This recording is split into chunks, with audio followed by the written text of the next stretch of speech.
Ogan Komering Ulu Timur memang pusatnya patin nih. Jadi penghasil patin terbesar dan juga terbanyak. Jadi nggak heran disebut Kampung Patin Nasional. Mas ke kuping-kuping nih. Wah, dia udah nyerang mulai banyak banget. Aduh mas, dia gigitnya sakit banget. Wah lihat tuh, baik banget.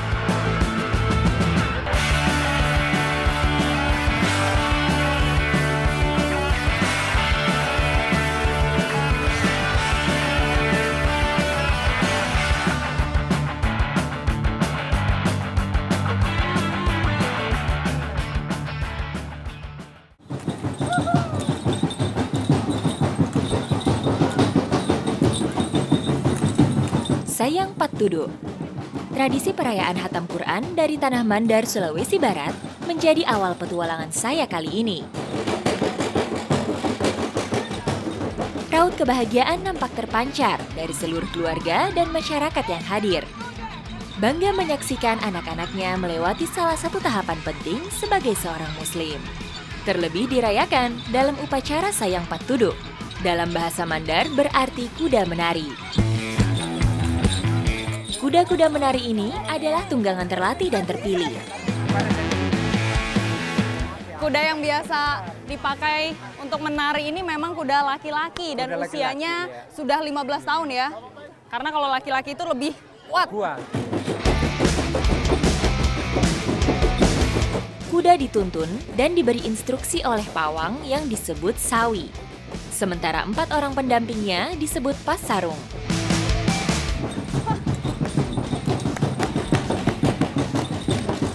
Kuda yang dipakai juga banyak sekali menggunakan hiasan dan aksesoris.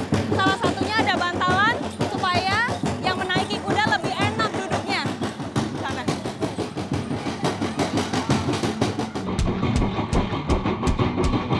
Suara gemerincing dari hiasan berpadu dengan hentakan kaki dan tabuhan rebana semakin menambah semangat kuda. Abang saya boleh nyobain juga nggak? Boleh. Boleh? Asik. Saya dapat kesempatan naikin kudanya. Wuh! Wuh! Wuh! Wuh! Wah, luar biasa. Baru naik kudanya udah langsung nari. Wuh! Wuh! Wuh! Aduh.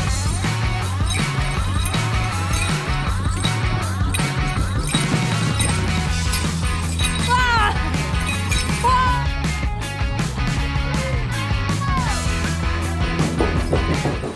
Makin kencang suara rebananya, kudanya semakin semangat untuk menari. Wow. Wow. Oke. Bagi saya sungguh menyenangkan sekaligus menegangkan, karena bisa merasakan menunggangi kuda yang pandai menari. Sayang Pattudo atau kuda menari ini yang bisa benar-benar mengontrol itu hanya yang punya kudanya.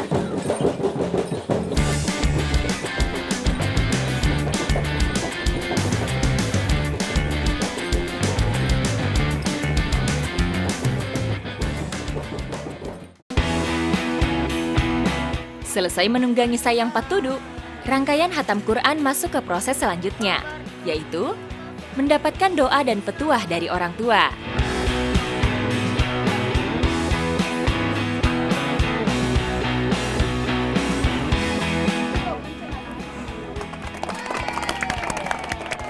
Jadi prosesnya ini ditutup dengan meniup obor. Nah, itu tujuannya supaya dia bisa membuka lembaran baru dan yang meniup juga harus laki-laki.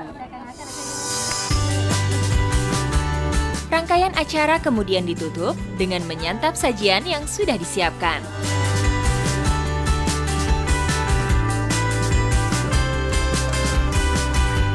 Oh, enak kan Pak De?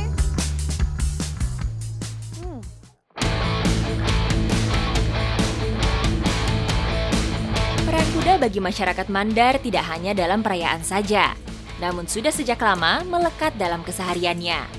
Salah satunya, kuda dimanfaatkan untuk mengangkut benda-benda berat yang tidak sanggup dilakukan oleh manusia. Masyarakat di Desa Pusui Barat menyebut kuda pateke atau kuda angkut. Luar biasa. Memang kayu-kayu di kebun warga ini biasa dibawa menggunakan kuda. Karena terlihat kayunya sangat berat sekali dan jalur yang dilewati juga memang susah untuk ada transportasi lain yang masuk. Jadi memang cuma bisa kuda saja.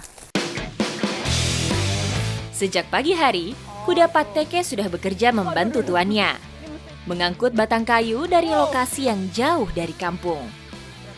Jenis kayu yang dibawa yaitu kayu jati, dengan bobot hingga lebih dari 50 kg. Satu kuda bisa membawa 2 hingga 4 balok sekaligus. Artinya, kuda pateke mampu membawa beban hingga ratusan kilogram. Cara menaikkan kayunya ke atas kuda ini memang harus dibantu oleh 3 orang karena bebannya cukup berat ya Pak. Selesai diikat, kini kuda pateke siap memindahkan balok-balok kayu ini melewati jalanan yang curam dan sulit.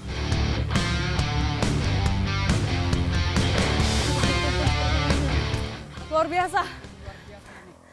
Weh, waduh, kudanya itu lari dari bawah sampai ke atas ini.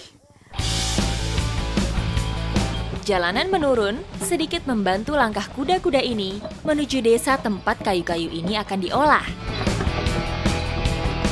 Kuda-kuda ini terbiasa bolak-balik. Jadi setelah sampai di desa, mereka balik lagi untuk ngangkutin kayu. Dalam sehari bisa 5 kali bolak-balik.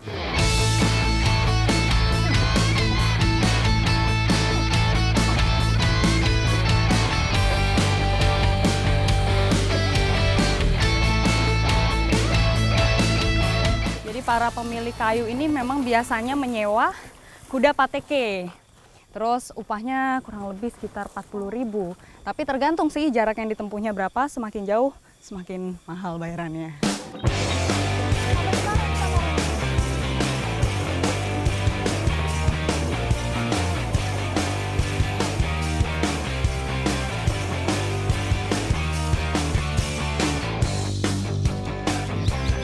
Ditaruh di sini. Cukup banyak ya.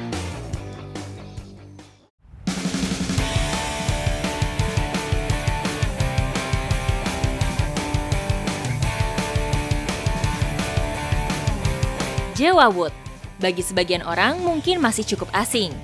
Namun bagi masyarakat Desa Lambanan, Polewali Mandar, jewawut adalah warisan pangan yang sudah turun-temurun. Mereka biasa menyebutnya dengan tareang. Kedatangan saya di desa ini bertepatan dengan panen raya.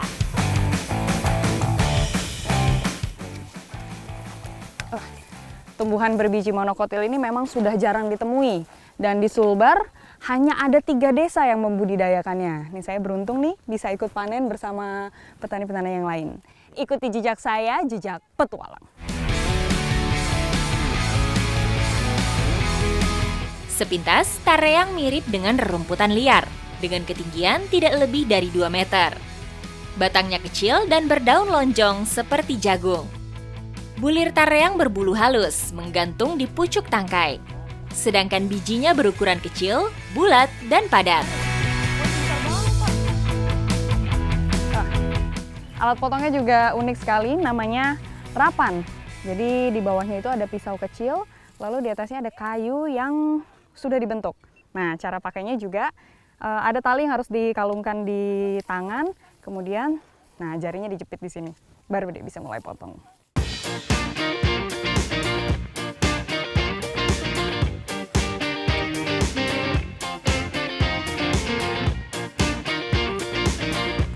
Dan yang bisa dipetik juga warnanya yang sudah kekuningan seperti ini, ya Pak ya.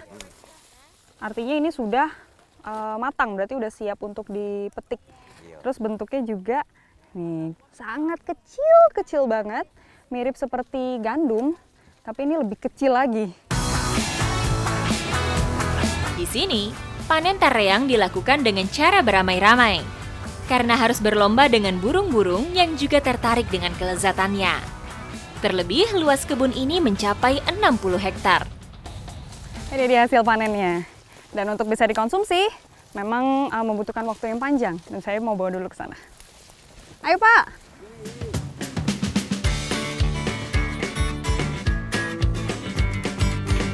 Nah, ini dia yang sudah mengering.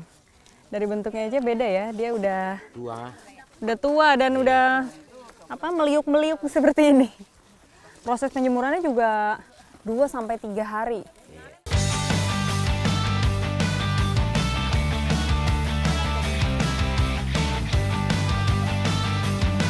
Tareang biasa dijadikan bubur, dodol, atau dibuat menjadi tepung, seperti yang sedang dilakukan saat ini. Oh ini. Nah, jadi ini proses penumbukannya. Ini bisa langsung dimasukin aja, Bu? Bisa ya. Oke.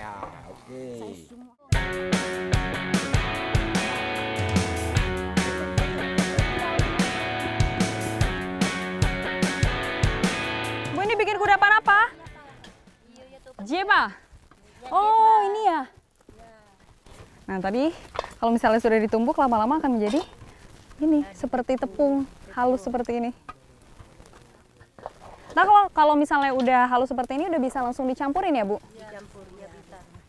Campurannya apa aja? Kelapa dengan pepaya. Kelapa dengan pepaya. Wah, ternyata udah jadi nih campuran kelapa dan juga pepayanya.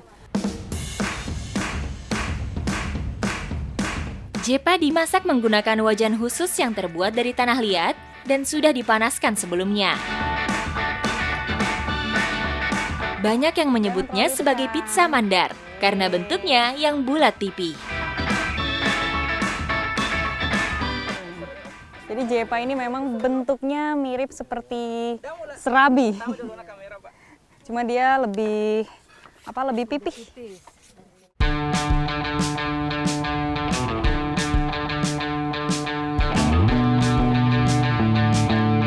Jepa dapat divariasikan dengan beragam rasa atau disandingkan dengan lauk pauk lainnya. Kalau ini dimasukin gula merah di dalamnya? Iya, sudah itu baru dilipat, bisa langsung dimakan. Oh, jadi jepa itu bisa dibuat dengan cara yang lain ya? Iya. Seperti ini. Nah, bentuknya jadi seperti risol. Kita cobain jepa yang pertama.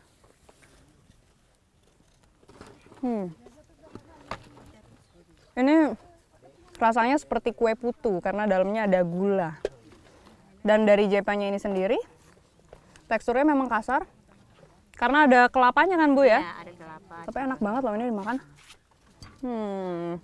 Luar biasa. Tareang memang bisa diolah menjadi apa saja. Salah satunya ini dia, jepa. Dan bisa menjadi makanan alternatif pada saat musim paceklik. Terus bisa disajikan juga untuk acara-acara besar, karena makanannya cukup unik memang.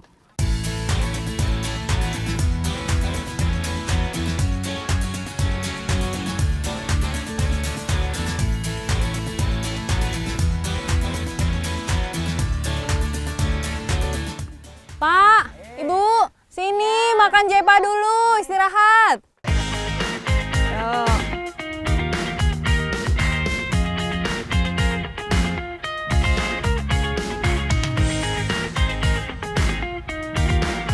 Serat tareang lebih tinggi dibandingkan dengan beras putih atau merah. Kandungan vitamin B dan C-nya juga relatif tinggi.